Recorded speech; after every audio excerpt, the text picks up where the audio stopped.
Hello, everyone. I'm starting out here right now with 3 strikes against me. One, I just delayed the beginning of this. 2, I'm the guy responsible for that stinky fish that some of you people are using. And my 3rd strike is I'm the only thing standing between you and the cocktail hour. So I'm going to do my best to move this along. My name is Jeff Young. I co-founded this company back in 1994. I was a fish processor with a fish waste problem. And that's how I got into making fertilizer. And it's been a long journey. And I was talking to Greg last night about how this is a community. And you all may feel like you're alone and up here in Canada, but I can tell you that we have distributors all over the world. And I talk to conferences like this, much, much bigger than this. And this movement is large. You're not alone. And not only are you not alone in this movement, you're with the best people. The people here Back to Your Roots, Glenn, everybody else that spoke here today, they're top notch and they're telling you the truth. And they're disseminating information that started, like he said, with Einstein, went through Reams and Albrecht, went through other folks after that to where we are today. And these changes that we're talking about are happening all across North America on Big Ag. And I'm so happy to see your faces because I know that your ears are open. I don't know anything else, but I know everybody here is sitting here because your ears are open.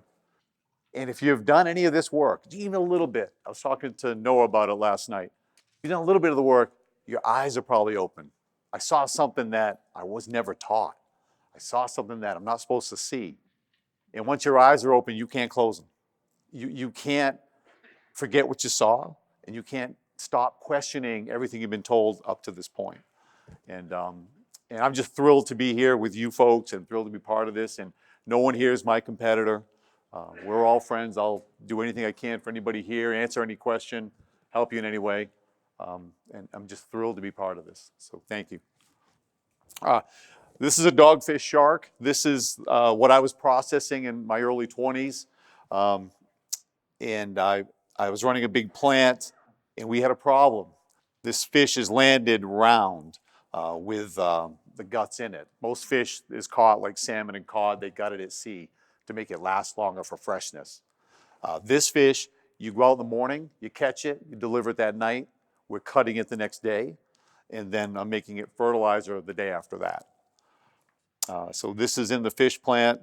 That's what the shark looks like. They swim in big schools, massive schools. It's like a junior high dance. The boys are with the boys, the girls are with the girls. They get together once a year in deep water to recreate.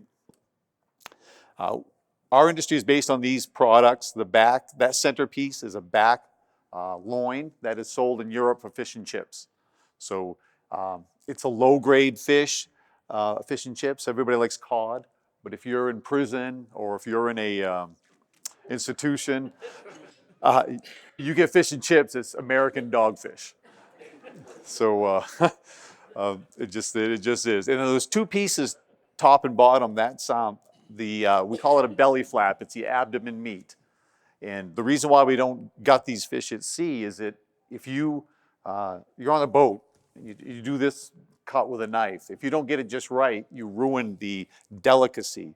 So the most expensive part of the fish is those 2 strips that are sold as Schillerlocken in Germany. They hang it in a smokehouse and smoke it, and it's worth a lot of money. So that really is what drives our industry. And because of that, because we don't gut at sea, this is what comes in my door to make fertilizer out of. And I like to show this picture because a friend of mine who was a Reams student, and he's now a really close friend and a customer, he called me up one day and said, I'm interested in changing fish suppliers. Can you send me a picture of what you start with? What's your raw material? And I said, okay, I'll do that. I took a picture, sent it to him, and he goes, tell me what you see. I go, well, I just see fish guts. He said, well, you don't really see it. Maybe you're not right for me. And I got so mad that he challenged me like that. I looked, and I called him back. I said, all right, what am I missing? And he said, it's the color. I'm looking at this, and every mineral has a color associated with it. If you do a mass spectrometry test, it's based on color. And when he looked at that, he said, I saw this wide variety of color. I knew that your raw material had minerals from the ocean. And he said, I knew when you saw me in the photo that you were my guy. And the thing we found out later after that, which we didn't know at the time when I met him, is that studies have come out to show that in a fish, 90% of the minerals are in the stomach or liver. So if you don't have stomach and liver in your fish fertilizer, you're not getting all these ocean minerals, right? And when we did the mass, I've done a mass spec on the product, and when we did that, we had about 45 trace minerals that show up on the periodic chart, things that you never see in agriculture. Vanadium, uranium, titanium. We have a wide variety of these minerals, right? And the reason why that's important is that every biological function has a mineral attached to it that it needs to have for that function to happen. So when you put in this wide variety of these ocean minerals onto your crops, you're opening up for more of these biological functions. And the other thing that we did that was different was I started off not making fertilizer. I was making shark cartilage in 1992. That was a cancer treatment. It was brand new. And I had all these shark heads. So I wanted to sell the cartilage, and the pharmaceutical companies that were making the products out of that told me, you need to extract the cartilage without denaturing it. Because we don't know if it's the protein, we really don't know what it is, the reason why sharks don't get cancer. And when that book came out, Sharks Don't Get Cancer, that came out like 91, everybody wanted to buy cartilage. So I had to invent a way to pull the meat off the skull without denaturing it. And I did that enzymatically. I just copied what the stomach does. I just used enzymes, dropped the pH just a little bit, agitated it, heated it a little, and boom, magic. So in 2.5 hours, I can do, each digest we do is 1,000 gallons, about 10,000 pounds. And I do that in 2.5 hours. But that process of what I was doing for the shark heads was producing a protein that was undenatured. And when I first started, I was throwing that out with the tide. I was pumping all this liquid out with the tide until my partner came to me and said, hey, Jeff, I'm down here in Massachusetts, you're up here in Maine, and you're throwing away what I'm trying to make. I'm trying to make a fertilizer. And we got together, we combined our technologies into what we use today at AMT, and we accidentally came upon producing, if you talk to anyone in the industry, we have one of the highest grade. I don't want to toot my horn, but we make the best fish fertilizer there is out there, period, the end. And the other reason that we're different than other people is, one, we have the guts in it. Two, we have an ocean fish. Three, we're enzymatically digestion. But four, sharks are high in oil. And when the Native Americans, or when the Pilgrims showed up in Massachusetts, the Native Americans taught them how to farm corn. Squanto was famous for that, the Indian who taught them. And what he did was he took a herring, and it was a whole fish, and buried it in the soil. He didn't fillet it. He didn't take the guts out of it. He didn't use things that are commonly available, which were the racks from striped bass and codfish. He took whole herring. They didn't eat any of it. And these people needed food. They buried it in the ground. And what is different about that herring is that it's ocean going, it had the guts, and it's high oil. And the oil provides energy, and the oil helps it stick in the soil when you put it on the soil, and it helps to stick on the leaf when you do that. So I just want to show this picture. The left is Neptune's Harvest. I can say that now, I guess. But on the right is our product. And I don't need to talk about comparing with Neptune's, but we are different. But I just want to show to you that you have to mix our product if you use it. It's natural. It has an oil content. And that product will separate. You'll get this really thin aqueous layer on the bottom. In the center is suspended solids. And on the top, you'll get an oil layer. So when you get a tote of organic gem, you have to mix it just before you use it. Because otherwise, you draw out the bottom and it'll come out real thin and easy to pump. And then you'll get the thicker stuff, and then you get the top and you got nothing but oil. And it's hard to pump, and now you're putting out just oil. So unfortunately, we don't do anything to emulsify this. We like everything in its natural state, so I don't adulterate this at all. This is the most important slide we have. We've been talking about this all day.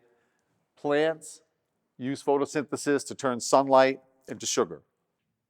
And what a lot of people don't realize is that the plant only uses half that sugar for growth. They take the other half and they put it out mainly through the root zone, but not just the root zone. They also put it out on the leaves. And what they're doing is they're stimulating bacteria around the roots.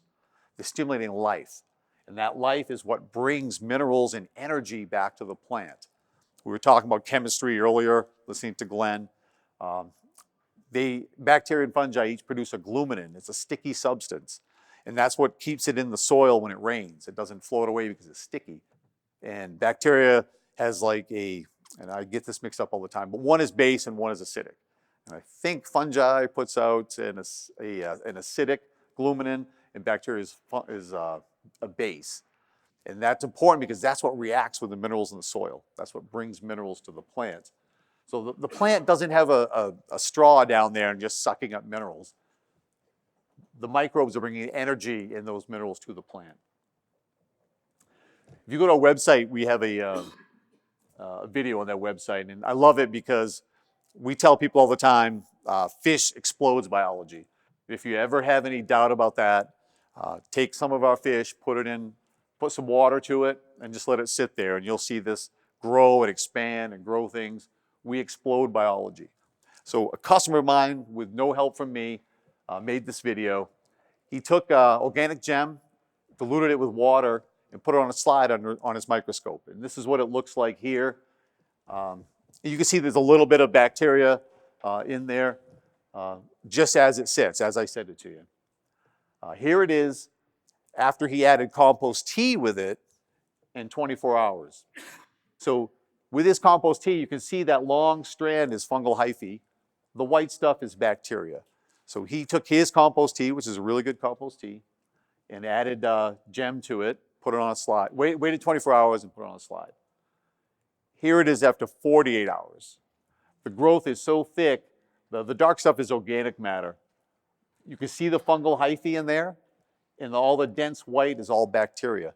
A healthy leaf and a healthy soil is typically 80% bacteria, 20% fungal, and it's very difficult to grow the fungal side of that. They like higher order foods. So when you see all this fungal hyphae coming out of organic gem, it's really something that's hard to achieve.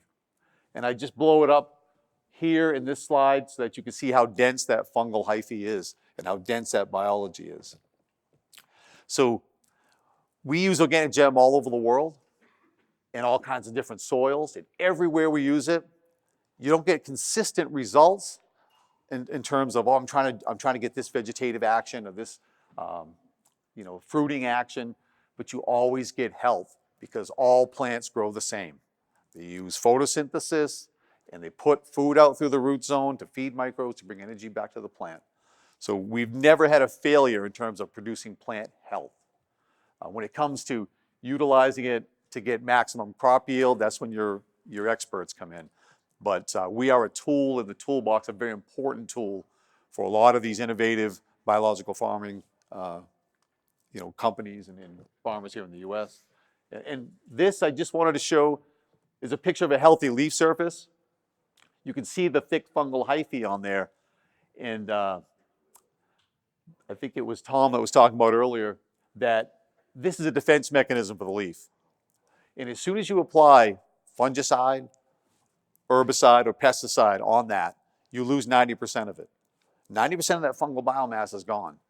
So we try to tell people, never put fungicide out for protective. It's the worst thing you can do. You're making that leaf naked and now it's open for pests to come and get to it. So what we'd rather have them do is spray organic gem, microbes, other feeds, the sugars onto that leaf surface and grow this bacterial biomass. This is one of the first things I love to do when I go to a new farm is the first thing I do is I want a shovel. Give me a shovel. I want to look for worms. If you have earthworms, you have life. If you don't have earthworms, I know you have problems. So a typical shovel full should have about 8 earthworms in it. And I love when I go to a farm and there are no earthworms, I love to ask them, when was the last time you saw earthworms? And they'll say, oh, when I was a kid or 10 years ago. I love to ask that because if they use organic gem, they're going to see worms again. I have yet to be there with a camera when they do the shovel and find the worms. I'm going to get that shot one of these days. But they think that the worms are gone or never coming back. And what's really happening is that earthworms lay eggs, and those eggs live for, they know, at least 45 years. Those eggs are just laying there, waiting for the biology to be active. Because when they grow, they eat soil microbiology. And they won't hatch unless there's enough life. So you put organic gem on there, you explode the life, boom, you have earthworms. We sell organic gem to golf courses that only put it in the rough. They put it in the rough because they have a worm problem, a night crawling problem on their fairways. And the golfers don't want to go there in the morning and see night crawlers on the course. So they fertilize the rough with organic gem, and the worms go to the rough, because that's where the most biology is. I love this photo because we're bringing back life. And the other thing that I like to do, if we can, is take a penetrometer, just like Glenn says, and put it in the soil.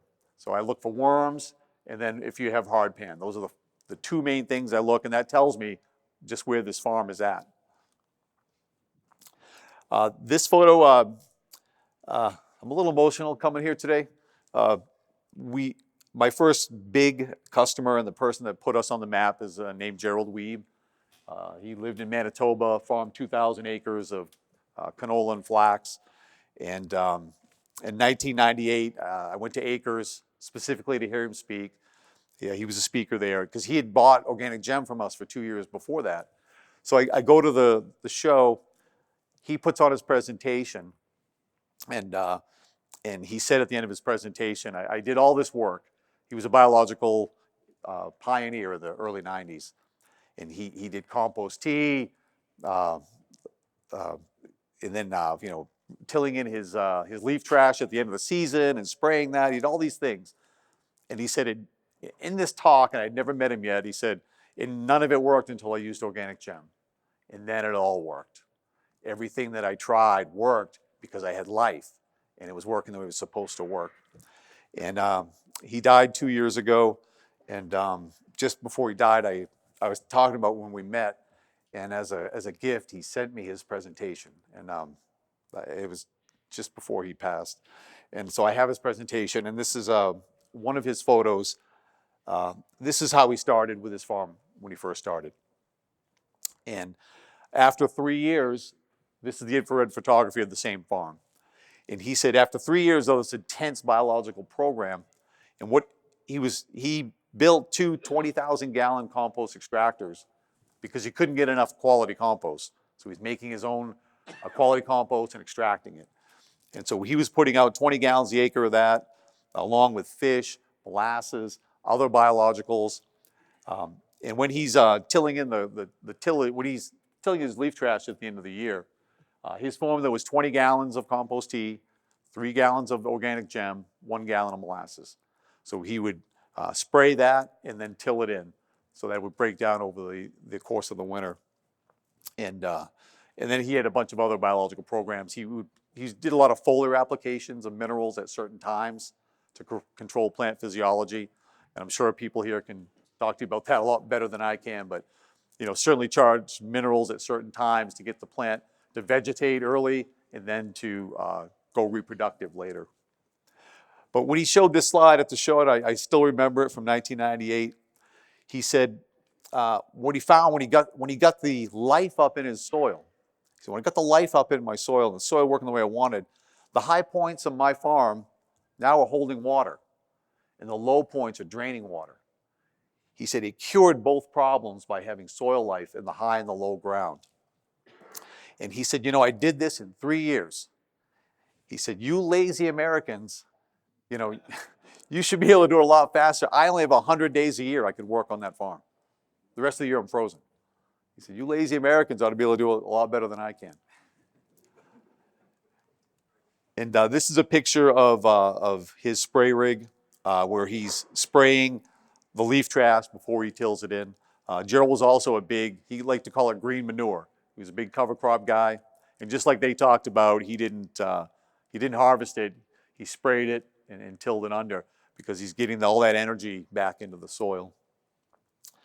And here's a picture of his flax in bloom. I actually I didn't bring my picture. I've got some really beautiful photos of his canola in bloom. But I wanted to show you this just to remind myself to talk about the, uh, the fact that just before he died, like 3 years before he died, he said, Jeff, all my life I worked for my farm. Now I want my farm to work for me. So he leased out 1,000 acres at $950 an acre.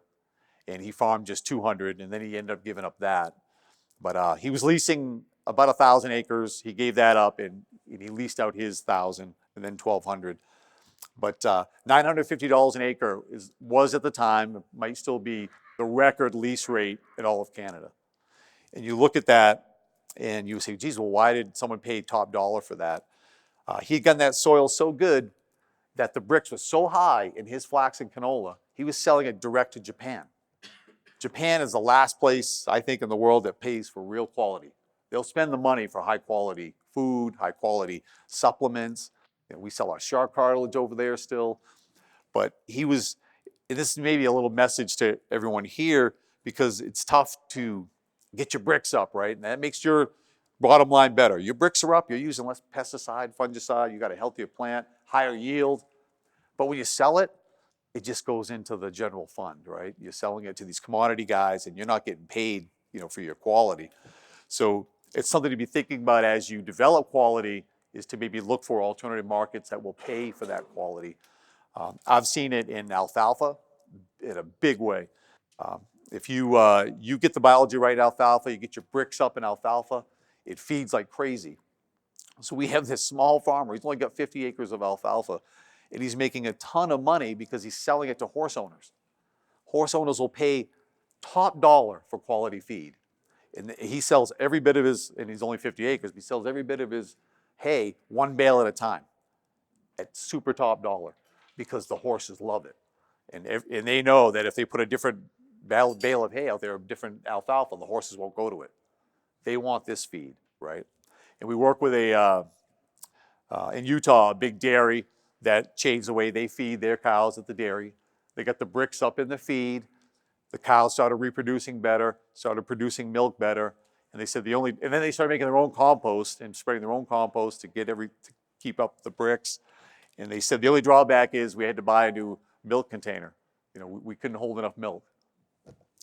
So there's all these added benefits for when you're doing, you know, this work and increasing your bricks. And I just want to say one more thing about, I was listening to Glenn's talk and also to Tom, and Gerald used to talk about this. In the 1950s, the USDA did a study of how much organic matter is in the United States, right, on farmland.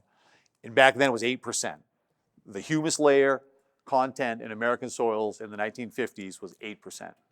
That humus layer is where all the carbon is. And that is what's feeding biology, right? Today it's down to 3.5%. So when someone asked about, is anybody looking at what's going on in citrus, you know, in soils, in soil health, that is a huge indicator from the USDA that we've got problems. Our farming practices have ruined that. And you can bring it back. It's slow, but you can bring back the organic matter. And the other thing I wanted to talk about is, Glenn was talking about these lab reports. You do a soil test, right? And the soil test is usually just telling you your base saturations, right? Okay, you did a soil test and that tells you, okay, you need to add, you know, calcium, phosphorus, your base saturation's off, right? What these soil tests aren't telling you is how much of this mineral you have in total on your farm. When you do a soil test, it's telling you this is your base saturation over 2 million pounds. It's a plow acre. 6 inches of soil on a plow acre is 2 million pounds. So when they give you parts per million or percentage rate, you calculate that to how many pounds you have of phosphorus, potassium, nitrogen in your soils, right? And the mineral content of that is sitting there inaccessible. And how do you get that out? You get it out with life. So Gerald used to say that in North America, we do not have a mineral problem. We have plenty of minerals. We have a major life problem. We don't have life in the soil.